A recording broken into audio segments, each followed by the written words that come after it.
welcome back to my channel. For today's video, gagawa tayo ng request kasi may nag-request sa akin, pangalan niya ay Alpha. So yun, shoutout kay Alpha, no. Request niya, gumawa daw ako ng isang feeding video para ipakita kung ano nga yung mga pinapakain ko sa aking mga isda. So yun, sa video na to gagawa tayo ng video na yun para malaman nyo rin kung ano-ano nga yung pinapakain kong feeds sa aking mga alagang isda. So, isabay ko na rin yung request naman ni yung tanong ni Arman Cordero. Yun, nagtanong siya, nag-comment siya na ano nga ba ng aking mga grow out flower horns, no? So yun, ipapakita ko rin ngayon kung ano nga yung kinakain ng aking mga grow out ng flower horns. So guys, no, isa-isayin natin yan. Legendary! So yun mga kasang, no, sa video na to ipapakita ko nga sa inyo kung ano yung mga kinakain ng aking mga alagang isda. So syempre iba't ibang klaseng isda, iba't ibang klaseng pangangailangan, iba't ibang klaseng, alam mo yun, iba't ibang klaseng feeds. Usually nagpapakain ako mga pellets lang, bihira na kasi ako makakuha ng Tubipex eh. So ito ang pinapakain ko sa aking mga grow out flower horns. Ano siya, Okiko Platinum na XL size dahil wala akong available ngayon na Cock Massive. Ang pinapakain ko talaga sa kanila dyan, Cock Massive tsaka Okiko Platinum na salitan. Kunyari sa morning Okiko Platinum, tapos sa afternoon Cock Massive naman. Pero ngayon purong Okiko Platinum sila dahil nga wala akong stock. Para sa mga nag-iisip dyan kung ano nga ba dapat ipakain sa mga flower horn fry, kaya naman nilang kainin yung mga pellets kasi kaya naman nilang durugin yan kahit anong size pa yan, no? Kahit medyo maliliit pa sila. Once na nailabas na sa market yan, kaya nang kumain ng pellets niyan. Kahit, alam mo yun, kahit maliit pa sila, ayan, kagaya nito. Wala pang 1 inch size yan, pero binibigyan ko na sila ng XL size, no? Kaya naman nilang durugin yan kasi unti-unti naman nilang kakagatin yan. Ayan, makikita nyo, unti-unti na nilang kinakagat. Hanggang sa madurog nila yan at makain nila.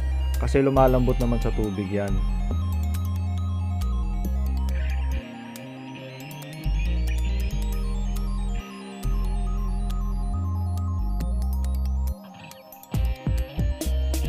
Ngayon yung iba kasi pag kunyari bumili sila ng medium para sa kanilang mga fry, tapos doon sa malalaki bibili nila large o kaya XL.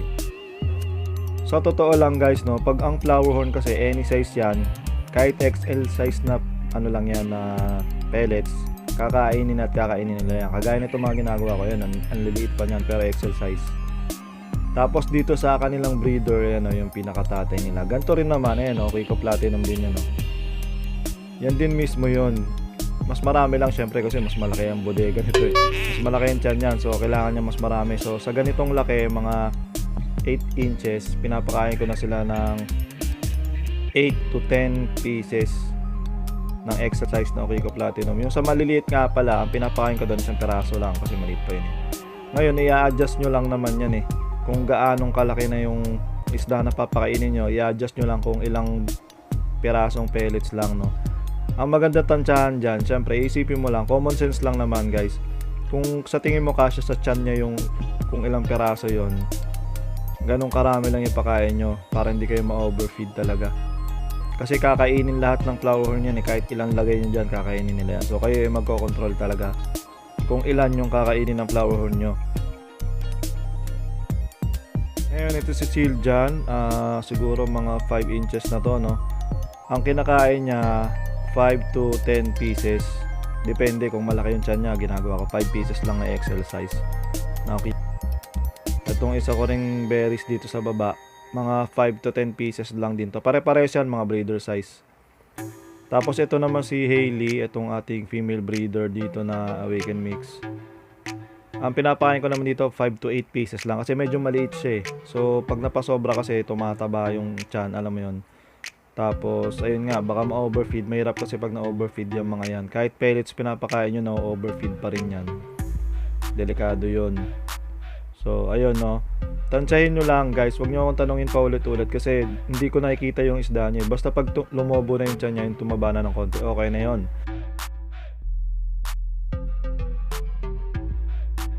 Dito naman tayo sa aking mga goldfish, no. So ayan, 4 na lang yung natira kong goldfish kaya nandyan sila ngayon sa 20 gallon. So ang pinapakain ko sa kanila ito, Wacho pong spirulina pellets, yung may built-in spirulina. So yan, pellet yan na may spirulina na, yung gaya nga ng pinakita ko nung nakaraan, no.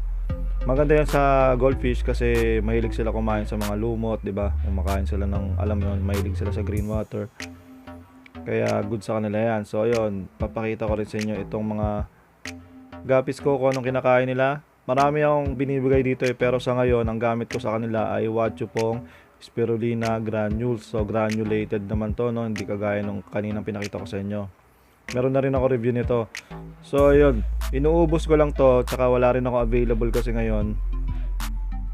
Yung BBS kasi hindi pa ako nakapagpa-hatch. Pero ano kasi, ang BBS kasi pinapakain ko lang yon sa maliliit ko na fry.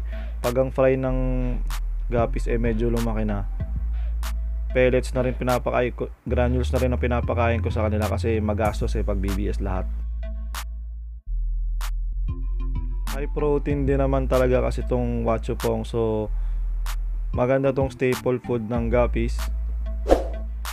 Maraming klase yan. Merong Wachupong granules, merong Wachupong spirulina granules, merong powder fry booster. So yun, depende pa rin sa inyo, no, kung ano yung gusto nyong gamitin. Meron pa nga yung astaxanthin, yung merong astaxanthin na pampakulay. So ayun, pwede nyong gamitin yon, depende sa inyo. Pero ako sa ngayon ang ginagamit ko spirulina granules.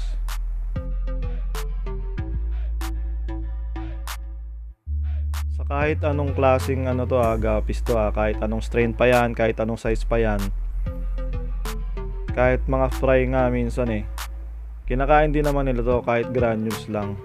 Kasi yung iba tinatanong sa akin yung ano ba yung powder fry booster tsaka yung granules. Yung powder fry booster kasi ng Wachupong, mas pino lang yun. Maganda yun sa mga fry talaga.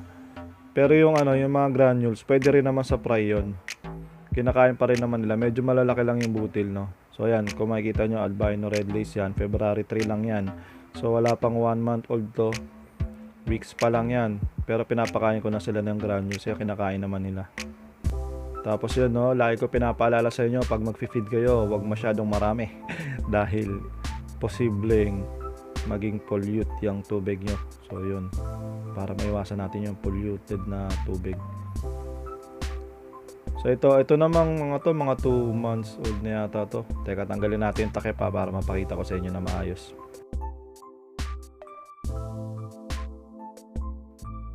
Yan. Yun na yung mga susunod kong i-out, mga HB pastel. Kailan ba to pinanganak? December 10. So January 10, February 10. 2 months old na nga to, no? Pwede na tong i-out. Ngayon nawala na kasi ako ng space, kaya ayun, nag-decide ako na wag na paghiwalayin yung male tsaka female. So magkakasama na sila dyan. Tapos ayun, ito naman yung aking mga flower horn fry. Kailan ba to pinanganak? HB3 batch 3 January 18. So 1 month old pa lang to. Ganyan na itsura ng 1 month old na flower horn. Medyo maliit pa, no. Dati puro BBS sa pinapakain ko sa kanila, pero ngayon ito na rin, itong spirulina granules na to. Kung anong available sa akin granules, spirulina granules, astaxanthin granules, o kaya yung granules grow out ng Wachupong. Kasi pag nagbukas ako niyan, uubusin ko muna agad yun bago ako magpalit ulit ng, alam mo yun, ng papakain sa kanila. Pero puro Wachupong lang din talaga kasi nagbebenta nga ako noon, so kumukuha na lang ako sa paninda ko, di ba, kaysa bumili pa ako sa iba. Kinakain din naman nila, ayan, no, kitang-kita nyo naman kinakain nila. Gustong gusto rin nila yan. Ngayon, binibigyan ko pa rin to ng BBS, pero bihira na ngayon kasi alam mo yun, wala akong masyadong fry ngayon kaya hindi ako nagpapahatch ng BBS. Nagpapahatch lang ako ng pag marami akong fry, pero pag yung hindi naman kailangan, pinapakain ko na lang sila ng Wachupong kasi same lang din naman yun Tsaka minsan binibigyan ko rin sila ng ng black BBS ng ng Wachupong, yung decapsulated tsaka granulated na black brine shrimp. So yun, maganda rin sa kanila yun. Pero ngayon kasi ubos yung ganun ko kaya ang pinapakain ko sa kanila ito nga spirulina pellets, ay granules. Tapos ayun, ito naman yung aking mga HB3 na binebenta, Awaken Mix tsaka berry. So ayan yung batch 1. Ang pinapakain ko sa kanila itong micro pellet ng Wachupong, no. Kasi medyo malalaki na yan, pero masyado silang malaki pag binigyan ko ng exercise. So ayan, nilagyan ko ng ilaw para mas makita nyo ang micro pellet. Alanganin yung laki nitong micro pellet parang masyado siyang malaki sa granules pero maliit siya as a pellet. Kaya nga tinawag nilang micro pellet. Ayan, ang liliit ng bottle niya. Sakto yan dito sa mga 2 months, 3 months old ko na fry. Minsan binibigyan ko rin to ng dinudurog kong Okiko Platinum o kaya durog na Hawk Massive, no. Hindi na kasi to pwede sa mga powdered feeds eh. Kaya yan, pellets na talaga sila. Kaya yan ang naisip ko ibigay. Ops, dito naman tayo sa ating pan. Nasa na yung ating mga koi, yung mga bago natin isda dyan. Natatakot pa sa akin itong mga to yan, no? Nagmamadali na naman sila ng langoy. So yung kung mapapansin nyo, no, tinanggal ko na yung goldfish dyan dahil nga ang dami rin sa akin nag-comment na baka ibuli ng goldfish, no. So yun, pakita ko sa inyo ang pinapakain nila. Ito pa rin, spirulina pellets. Plano kong bumili ng ibang pagkain, no, pero sa ngayon kasi wala pa. So itong spirulina pellets lang ang aking binibigay sa kanila. Try natin i-feed natin. Alam ko busog to eh, pinakain ko na to kanina eh. Saka na-stress sila sa akin pag lumalapit ako, hindi pa sila sanay sa tao. Pag may lumalapit na tao dito sa pan, ganyan sila lagi, nagmamadali silang lumangoy. Ayun ako makain, no. Itong ating sangke tsaka ang ating showa. Medyo nahuhumaling ako ngayon sa mga koi, no. Ang ganda kasi ng kulay talaga nito. Nasaan na ba yung iba? Nandito yung tancho natin. Dip, nakatakas ah. Hindi ko alam kung magbabago pa yung behavior nila, no. Kasi ngayon takot sila. Pero minsan nakikita ko lumalangoy sila ng, alam mo yung peaceful dyan. Pero ngayon takot pa rin eh pag nilalapitan.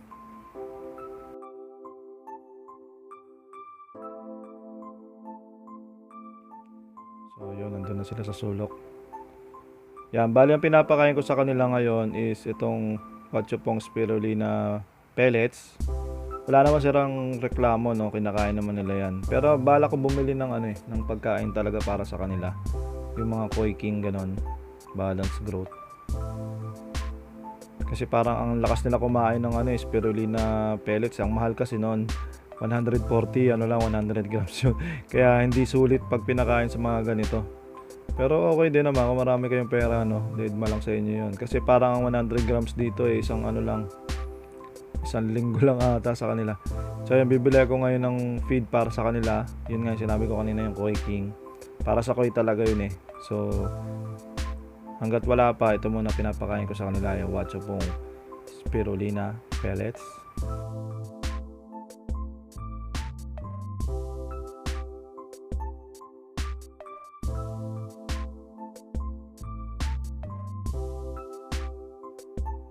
Dito naman tayo sa aking mga paku. Pakainin natin yung mga paku natin dito.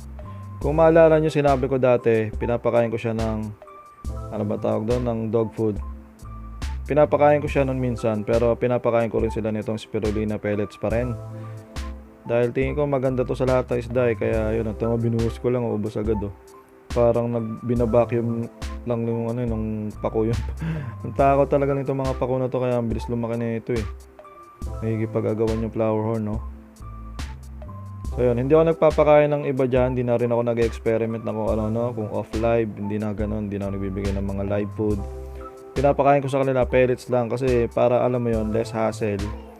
Bibigyan mo lang sila ng pellets, wala ka nang ipe-prepare. Okay naman sa kanila yon, no?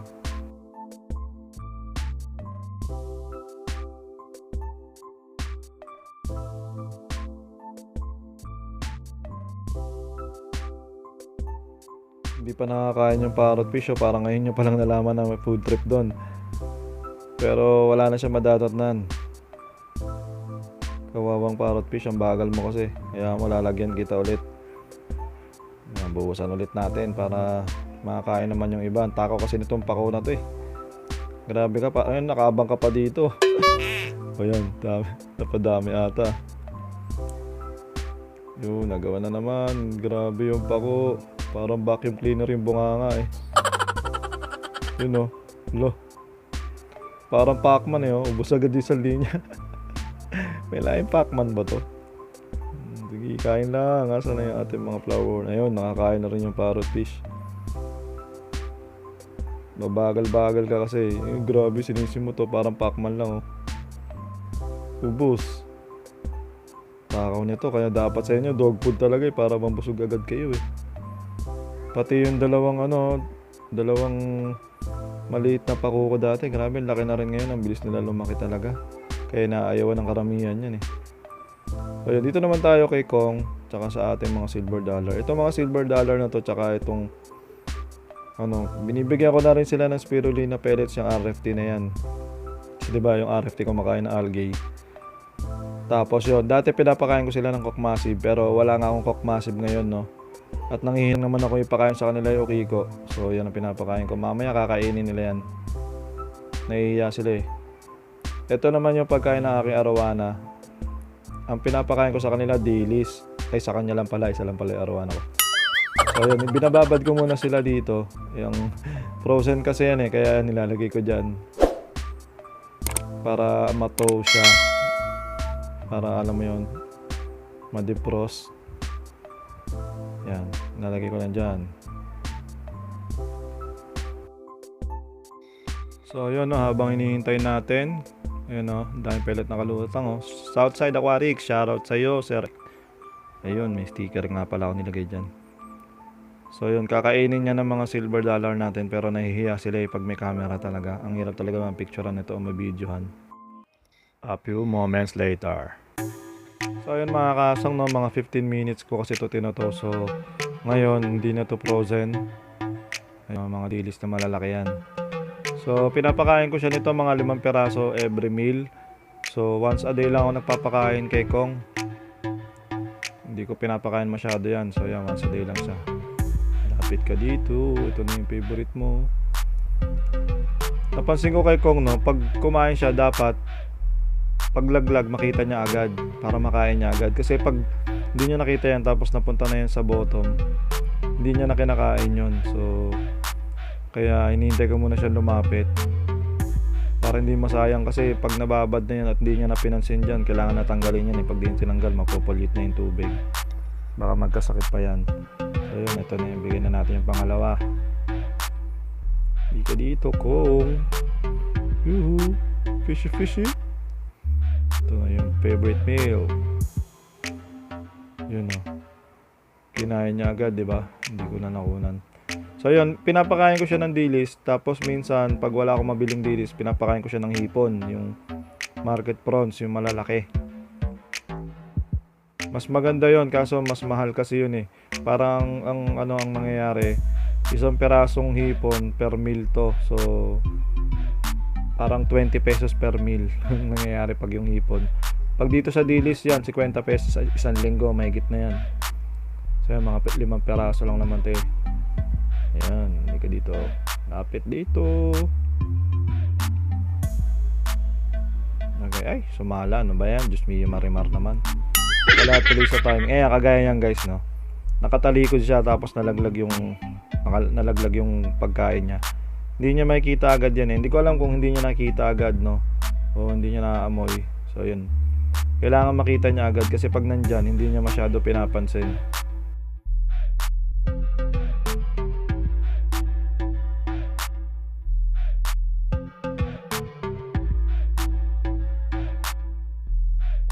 Hindi ko alam kung behavior talaga ng arowana to o behavior lang talaga to ng arowana ko. Pero yun, minsan kinukuha niya, ayun, kagaya niyan, tinatamad siya. Pero pag binigyan mo to ng live food, hahabulin niya talaga yan. Ayun hindi niya kinakain. Hassle naman to, sayang na naman, dumi pa yung tubig mo. Oh no!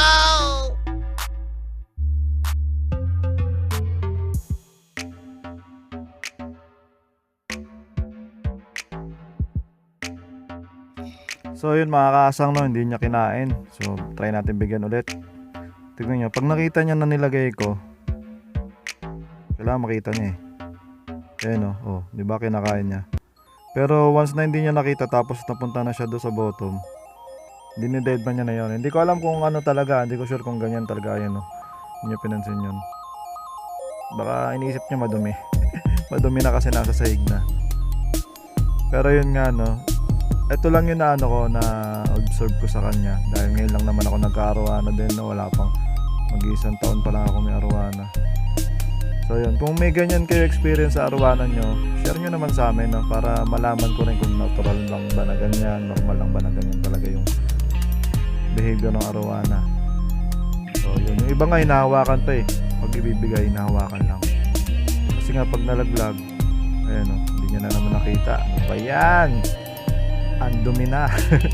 Ayun, nakita niyo. Binabalik-balikan din minsan pag nakikita. Kasi ang tingin ko sa arawana kasi hindi nila masyadong kita yung ilalim. Ang tingin nila diretso tsaka sa taas, pero yung ilalim hindi yata nila nakikita yan eh. Kaya alam mo yon, no, pag nasa sahig na hindi na nila napapansin yan. Yun yung base lang yun sa observation ko lang, hindi ko rin sure kung tama nga ako. So ayun, pero minsan naman nawawala eh pag ganyan, binabalikan nila. Nakakain naman niya yan.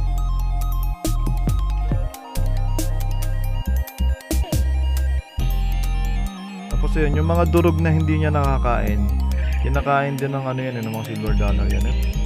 Nakita niya. Ayun. Minsan dinadampot niya, minsan kinakain niya, minsan hindi. Pinaglalaroan lang. Ang hassle lang dito guys, pag ganyan kasi dumudumi yung tubig. Siyempre kumakalat yung kumakalat yung perasong meat. So dumudumi yung tubig, nagiging cloudy. Pero nawawala din naman. Ayun, mga abangers lang yung mga silver dollar na yan. Tinitignan niya lang. Ano ba, kakainin mo ba? Kukunin ko yan, bahala ka. Hindi ko rin minsan maintindihan ang galing siya kasi habang lumalaki siya nag-iiba-iba yung behavior. So ayun, enjoy lang din kung so sakaling nag-aalaga kayo ng ganito tapos alam mo yun, na-stress din kayo kasi hindi nyo maintindihan kung anong problema, may problema ba o wala. Ayun, enjoy nyo lang. Basta as long as kumakain naman dinampot niya na naman tapos di niya na naman kakainin. May mga ugali rin talaga itong mga hindi niya kinain, iniwan niya na naman dun. Pero yun, pag mga ganyan kinakain naman silver dollar yan, kinauubos din. Yun nga pala no, sa mga di pa nakakaalam, itong arawana na to tsaka itong tank na to, ni-sponsor lang to sa akin. May mga nag-ambagan para dyan. Ayan, nilagay ko nga yung mga pangalan nila kay Albert Francis Hernandez, Akira Lucas, Juan Enrico Alvarez, Harold Salgado, Van Condaro TV, Mary Madeline, Haji Kawamoto, Henry Ramos, T. Casino, Paulo Uy, Pedro Advincula Jr. at kay James Peña. Maraming salamat sa inyo dahil ito yung pangarap ko dati. So ayan na yung isda natin, yung arawana natin, ang laki na talaga. Mag-isang taon na to kasi kung maalala ko parang before March 15, before mag-lockdown, kinuha ko to. Nakompleto ko tong setup na to. Parang 2 to 3 months ko to nabuo Tapos yun, ayan na nga siya. Legendary! So yun mga kaasang, no, yun nga yung mga pinapakain natin dito sa ating mga isda. No? Bawat isda, syempre iba-ibang klaseng pagkain yung binibigay natin. Tapos ayun, depende pa rin nyo kung ano yung gusto nyo pakain kasi marami tayong product lalo sa mga pellets. Hindi ko sinabing watch pong ibigay nyo, hindi ko sinabing ganito o ganyan. Nasa sa inyo pa rin yun depende pa rin sa inyo kung ano yung ibibigay nyo. Pero yun nga, ang mahalaga doon, makakain yung mga alaga natin. So ang pinakamahalaga talaga is alam nyo kung anong size yung ipapakain nyo, tsaka kung gaanong karami yung ipapakain nyo sa inyong mga alaga. At ayun mga kaasang, tapusin na natin ang video na to. Sa mga hindi pa na-subscribe dyan, click nyo lang ang subscribe button at ang notification bell para ma-notify kayo pag nag-upload ako ng mga bago kong videos. At so ayun mga kaasang, maraming salamat sa panonood. Hanggang sa susunod na video, peace out!